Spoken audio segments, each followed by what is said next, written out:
Welcome to episode 23 of Fire Sale Franchise, aka the playoffs, and this time we're expecting to do some damage. Last year we went out in the first round, the wildcard round. This time we got a first round bye and we're in the divisional playoffs against the Green Bay Packers, who we beat just 3-4 weeks ago. But before we get into any of that, I think there's something more important to do, and that is to take a look at the yearly awards, because I know at least one guy who won one. So MVP, none of our players even ranked close to the top. I guess that's probably due to the fact we had 3 different starting quarterbacks playing for us and other guys who play equal. Obviously, no defenders are in on this. Even on Madden, defenders never get considered. And our offensive players, anyone who did really well, didn't even play long enough. I mean, receiver wasn't going to get it. Running back Keith Marshall missed a bunch of games, so we're not surprised there. However, Coach of the Year, ooh, look, it's little old me. Well, actually, it's Sean Payton, but I am Sean Payton in this scenario. So we won Coach of the Year, which is pretty good. I say it's pretty good, it's very good. I think they're finally recognizing the fact that if you trade away your entire team and then 2 years later 11-5, you probably should get recognition. So Gary Kubiak 12-4 and Pete Carroll 12-4 didn't get it. We got it at 11-5, and I think deservedly so when you look at the team, but also we kind of inflicted it on ourselves, so I understood why we didn't win it last year. Defensive Rookie of the Year, a bit of a shame there. Darren Stanley and Jameson Nixon, 5th and 6th, both of them, so I'm really happy about that, both of them being up there. Nobody for the best O-line, best D-line. Dion Jordan was only 2nd. I want to see what Aaron Donald did, because clearly it was extremely good. Best linebacker, we just get no respect for our decent linebackers. Well, Kevin Pierre-Louis is our only decent linebacker, but still. Best DB, we don't get best DB. Darren Stanley was the closest at 7th. Ekpre Olumu coming in at 10th though as well, so we get a bit of representation there. Kickers, I thought our kicker did very well. Maybe he should have been here. Doesn't even make the list, despite smacking 50-yarders all over the place and a 61-yarder to win a game. But that's it, so we win 1 award. So I thought Aaron Donald would have tied the record. I know obviously they only do it in full numbers, so 22.5 wouldn't actually show up here. So I'm not surprised that that's not the case. Obviously that means Dion Jones up here, but forget all that, because Justin Houston this season had 25 sacks. So not only has Strahan's record been equaled, it's been destroyed. So enough with all the numbers, it's time to play the Packers. Now if we beat the Packers, we'll be facing either the Redskins or the Seahawks in the conference championship game. And the Seahawks we did see earlier this season, but we did get to host them and we barely beat them. I mean, we beat them by 10 points, but it was a very close game. But before any of that's worth talking about, let's get into this game against the Packers and see what we can do. The playoffs are a different beast, and the Packers start off well on offense, and Eddie Lacy is killing us, breaking tackles, just running through huge holes. We cannot stop him. That's 2 rushes, 47 yards for the guy so far. And then he hits us in the passing game as well with a screen. Perry does manage to catch him from behind there, holding him to about 8 yards. And then on 3rd and 2 on the 20-yard line, Rodgers throws one into the end zone, but Ekpre Olumu there to break up the completion to Jordy Nelson. Nice play from him. Now we get a chance on offense, but there's not really much of a chance here whatsoever. Perman had to roll out right because of pressure from the left. Just threw it downfield. Luckily, he wasn't near anybody. And on 1st and 10, Rodgers is sacked by Devin Still, so the defense gets us the ball back eventually from that. And on 2nd and 2, we go for a pitch here to Keith Marshall, who finds a nice gap down the right side. Manages to get pretty far before finally being tackled, but a nice pickup there from Marshall. And now Perman drops back to pass. 1st and 10 on the 45, finds Tajay Sharp, who turns upfield, picks up a whole bunch of more yards, and that's now on the 25-yard line. That's Perman's first completion of 3 tries today, but still pretty good. Back to pass again, and he's lucky that wasn't picked off. Hits gathers in the face, bounces straight into the arms of a Packers player, but we do manage to get this field goal here, so it's a consolation prize, and we're all tied up now at 3 apiece. 1st and 10 on the 45, Eddie Lacy again, a nice pickup, but it was a nice job from Derek Milner there, filling the hole, coming in and stopping the run going any further. And 2nd and 4 on the 50, he finds Devontae Adams for a huge gain down the middle of the field. We're playing cover 2.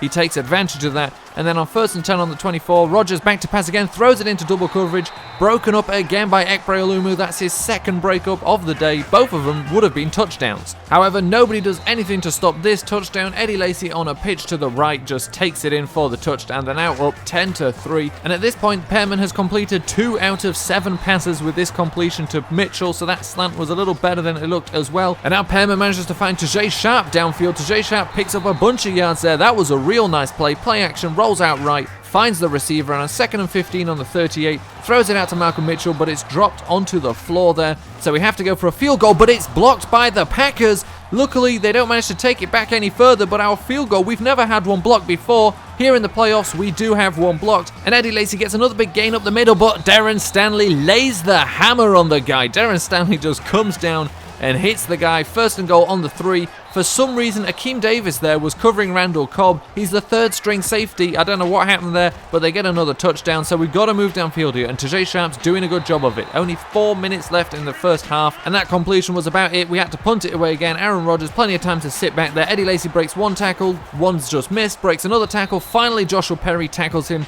Eddie Lacy has been a beast against us, and we're struggling to stop him. And then Devontae Adams, who's already had one huge completion down the middle of the field, just dodges a bunch of tackles there, takes it in for the touchdown. So we're down 24-3 now, and a screen with 30 seconds left. And Marshall does a real nice job there of cutting back, following all those blocks upfield. It is the middle of the field, but we have timeout, so it's not a problem. Pearman back to pass again, throws one up for Mitchell. It's not caught, and that was it for the first half. So second half here, 1st and 5 for the Packers, and Jordy Nelson, just a missed tackle on him. Another nice completion. We're not stopping this offense whatsoever at this point. And finally, Dion Jordan there forces a fumble. Nickerson picks it up. We get the ball. This is exactly what we needed, but actually this was turned over by review, so they keep the ball. 3rd and 10. Rodgers under pressure just launches it out of bounds. Nickerson disappears into the stands, and we get the ball back 27-3. Now Pearman manages to find Brandon Coleman deep downfield. He breaks the first tackle, keeps fighting downfield inside the 20-yard line.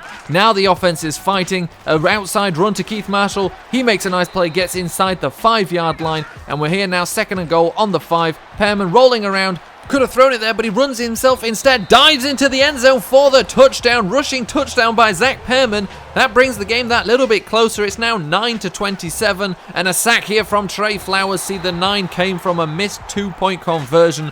And the 3rd and 16, we've got the Packers, but he completes it right at the first down marker. But we were just lucky enough. That was 4th and inches, so they give us the ball back with this punt. And you know we've got a weapon back there in Marquise Goodwin. Can he help us out when we need it the most? He cuts right, and there's a whole bunch of green in front of him. He's getting some blocks. He keeps moving. He's just got to beat a couple of guys for speed, and he just goes out of bounds, trying to avoid that last tackler. He could have gone all the way, possibly. And this very next play after that, Malcolm Mitchell makes up for it by going straight into the end zone. 2 plays, touchdown, 7 points. We're now on 16 points against 27, making it a 2-possession game. We're back in it here. We've got 8 minutes left in the 4th quarter, and there was a great play there from Trey Flowers to cause 4th and 4, but on that same play, he injured himself, is out for the rest of the game. But Pearman back to pass, finds Coleman downfield. Coleman with a big pickup there. Real nice play from Coleman. He's starting to take over this game, but we'll have to settle for a field goal right here, making it 19-27. 1 touchdown and a 2-point conversion away from tying it up if we can just stop the Packers from getting into the end zone. And Dion Jordan's going to do his best. Hello, Mr. Rodgers. Remember me? The last time we met 7 times, he says. So back to our offense, 2nd and 5. Pearman launches one up to Tajay Sharp, who comes down with it, is untouched and goes into the end zone. That's the touchdown we needed. 48-yard touchdown. We just need a 2-point conversion now to tie this game up after we were 24 points down coming into the second half. And Pearman manages to find a wide open Aaron Weatherington, the 2nd string tight end, and that equals it all up at 27-27. 4 minutes left, Packers on offense, and Derek Milner had a shot at an interception there. Doesn't quite get it, but breaks up the pass, and it ends up resulting in another punt. And then we play a nice screen there to Malcolm Mitchell. He runs these real well. Nice pickup. We just got to get down, waste this time down. We go for this field goal. 1 minute left. That puts us up 30-27. The Packers have 1 minute, 3 seconds left to try and equal or beat us, but Dion Jordan there on 2nd and 10 comes in again for his 2nd sack of the game, and now 20 seconds left. This is the final throw of the game if it's incomplete, and it is, and that means we win, we take it, we go into the next round of the playoffs. I gotta admit, for the longest time I did not think we stood a chance of winning this game. Zach Pearman played incredibly in the second half. I'm not so well in the first half, but 51 completion percentage throughout the entire game. 360 yards, 2 touchdowns. Keith Marshall really didn't get much going, 48 yards on 10 attempts. Pearman 34 on 7. Receiving, everybody made big time plays, but Tajay Sharp and Malcolm Mitchell, both of them with huge touchdowns. Brandon Coleman with 106 yards on 3 receptions. Keith Marshall played a big part in the screen game as well. Aaron Weatherington with a critical 2-point conversion. Now the defense let Eddie Lacy walk all over them for most of the game and then pretty much shut him out in the second half. Again, second half was just different for both sides of the field. Derek Milner played a really good role today. Trey Flowers had a great game until he got injured. Dion Jordan, there's something about Dion Jordan and Aaron Rodgers, 1.5 sacks today. Devin still 1.5, but really it should have been 2 for Dion Jordan. Trey Flowers got 1, and Marquise Goodwin almost took one back to the house, 60 yards, and went out of bounds, avoiding the last tackler pretty much. But if he wouldn't have gone out of bounds, he probably would have been tackled. We did it, we won, but we do have an injury, and now it was Trey Flowers, and he's going to be out, no doubt, for quite a while. 6 weeks with a dislocated elbow, 1 starter, and 2 guys who are situational starters. So they're more than just situational players. Scooby Wright comes in on every single nickel and dime package, and DJ Foster tends to be our receiving back of choice, and all 3 of them are injured for the rest of the playoffs. And there's no reason to hang around here, we might as well head straight into the conference championship week, see who we're playing. I was going to guess the Seahawks. Instead, somehow, we get pitted against the Redskins and we get to take home field advantage to this game as well. And now you look at the team and everybody, well not everybody, a bunch of players have got confidence modifiers. So Nat Newsom is playing at an 80 overall, Darren Stanley's at an 80 overall, Joshua Perry's higher, Derek Milner's higher, Ekbre Olumo as well +2, Trey Flowers would have been a 78 overall but he's injured, and Dion Jordan +2 as well. So the team is looking good, and honestly, going into this, halfway through that game against the Packers, I thought this is it, we're out first week. Now, I think we've got a chance against the Redskins. I thought if we had to go to Seattle to play them, then again we'd have a tough game, but this one could be winnable. And over on the other side, the Bengals are playing the Chiefs, and now the Bengals are making a beeline for the Super Bowl. From what I've seen reported, they are absolutely destroying their opponents, and imagine a matchup between the playoff winless Bengals and the Saints, who 2 seasons ago traded away their entire roster. As much as I wanted to preserve the intrigue for this game against the Packers by not having the video 2 games long, it wouldn't do the Super Bowl justice if we do play in it by doing 2 games in that week, so we'd end up doing 3 weeks in a row of 1 game at a time, which just isn't going to work. So we'll play the conference championship game now as well. I didn't really give a great intro to this game when we start abruptly on our own 43-yard line, but Dion Jordan comes in with a forced fumble. That's D. Milner tackling the lineman who picks it up, and that's a great play there when the Redskins were starting to move on us. Now Cousins dropping back to pass, looking around, throws it, but Darren Stanley picks it off, moves downfield. He's got a whole bunch of green in front of him and no one's going to catch him. He's got a whole bunch of speed,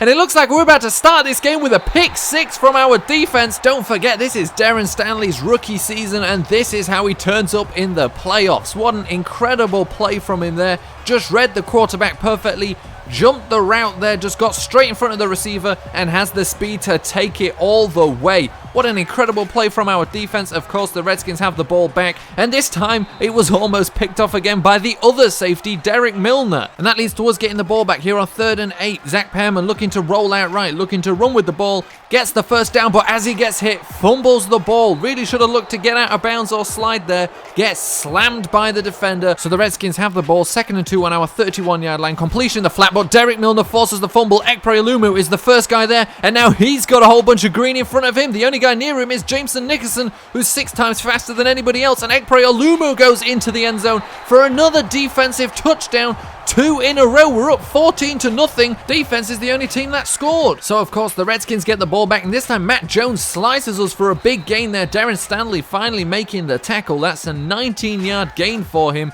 And now Cousins is back to pass. They're looking to recoup some of these points that they've given up to the defense, and that's just a bad missed tackle there. Finally, DeJuan Smith tackles him inside the 2-yard line, and then on the next play, 1st and goal, Matt Jones walks in for the touchdown. A slightly late tackle there on him. Apparently the referees don't mind, and Matt Jones gets the touchdown. 14-7 now. Pearman now looking around to pass. Gets one to Coleman, just short of the first down, but it's an easy one to convert, a 3rd and 1. And Pearman again, passing again. Finds Malcolm Mitchell there, a nice gain again. Pearman 6 and 7 for 65 yards at this point. 2nd and 10 on the 10-yard line. Throws it into double coverage, but somehow Brandon Coleman comes down with the touchdown. I don't know how that happened, but he did it. That's what I like so much about Coleman. And we're now up 21-7, 3rd and 6 for the Redskins, and somehow, again, another somehow, everything is crazy. Jameson Nickerson gets burnt there on that touchdown. Now, I checked that guy's stats. He's not faster than him. I don't know why Nickerson wasn't able to keep up with him, but with 25 seconds left, Pearman found a wide open Brandon Coleman on that play, and Coleman goes into the end zone. Another touchdown before the second half. 55-yard touchdown, and on the extra point attempt, real slow there, and the Redskins block their kick, and they're going to take it back for 2 points. We had a block kick last week, we got a block kick this week. This time it gets taken back for a score, so now the score's 27-16 going into the half. The Redskins keeping this game close with some great special teams play there, and then in the second half we start with a field goal. That's all we had to settle for there, and then we get the ball back again without the Redskins having done anything, and this time Keith Marshall breaks down the sideline. You know he doesn't get touched when he gets into this space, but somehow he gets caught. These Redskins are fast. That sets up a 1st and 10 on the 13. We're going back to Keith Marshall, another huge hole, and again he gets stopped there just shy of the goal line. And 2nd and goal, Zach Pearman finds Malcolm Mitchell there for the touchdown, so that's up 37-16 now. They don't manage to block this extra point, and Malcolm Mitchell making some good plays in this game so far. 7:35 left to go in the game, 4th and 1. The Redskins go for it, but Joshua Perry and Kyler Fackrell, the resident tackle for loss experts,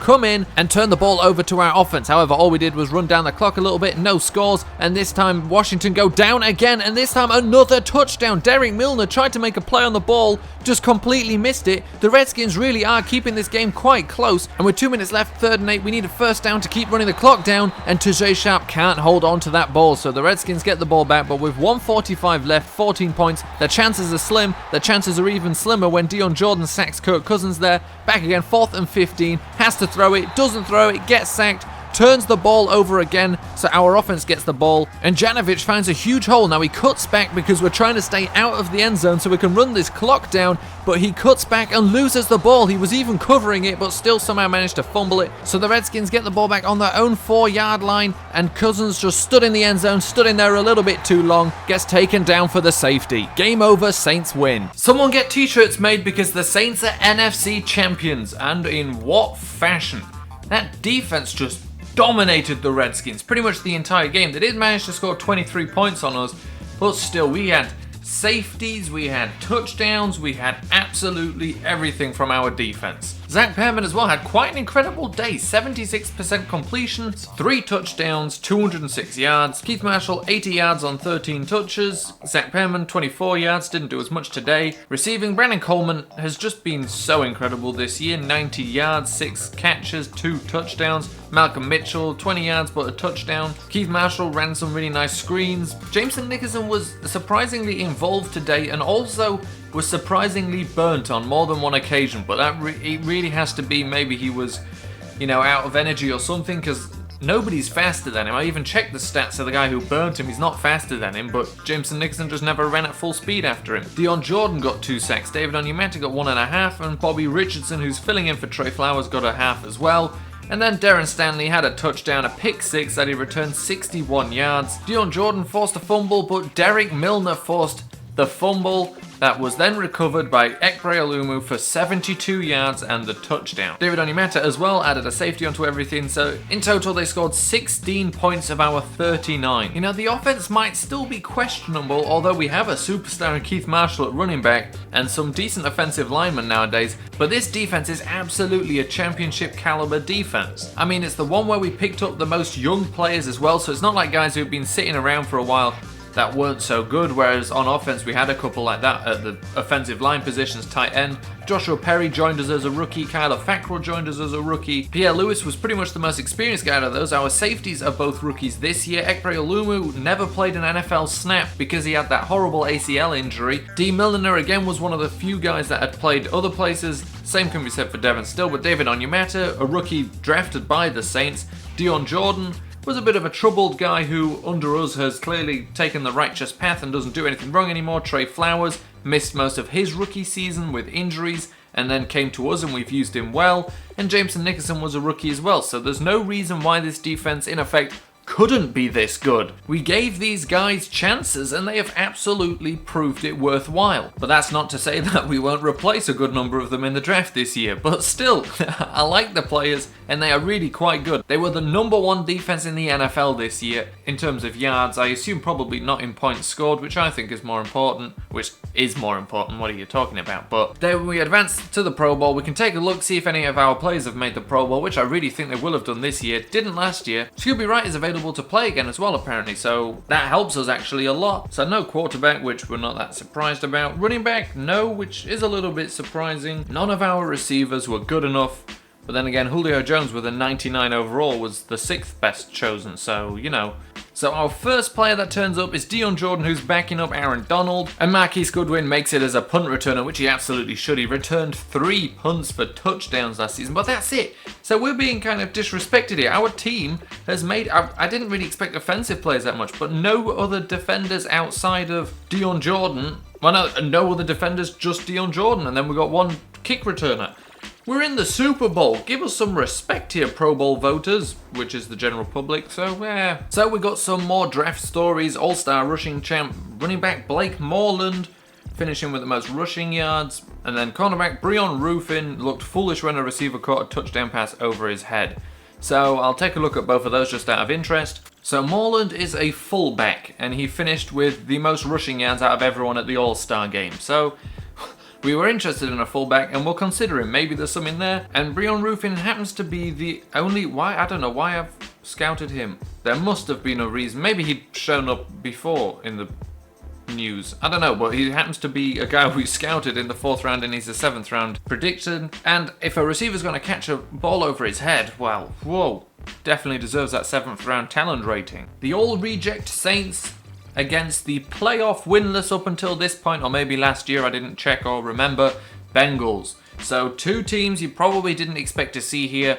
Both of them make it. The Bengals with a 9-6-1 record as well. We're 11-5. So Super Bowl 52 is going to be a big one. Of course, I'm doing just 1 episode for that. And we're here, so maybe this team is just that good. The whole point of this series was to prove that ratings mean nothing if you find players who play well regardless of what their stats say they are, and that's what we found here. The guys I originally picked, I picked because they had certain stats I cared about, and the other ones are what dragged their overall down, and these rookies have just turned out to be great as well on this team, and that's what's taken us this far.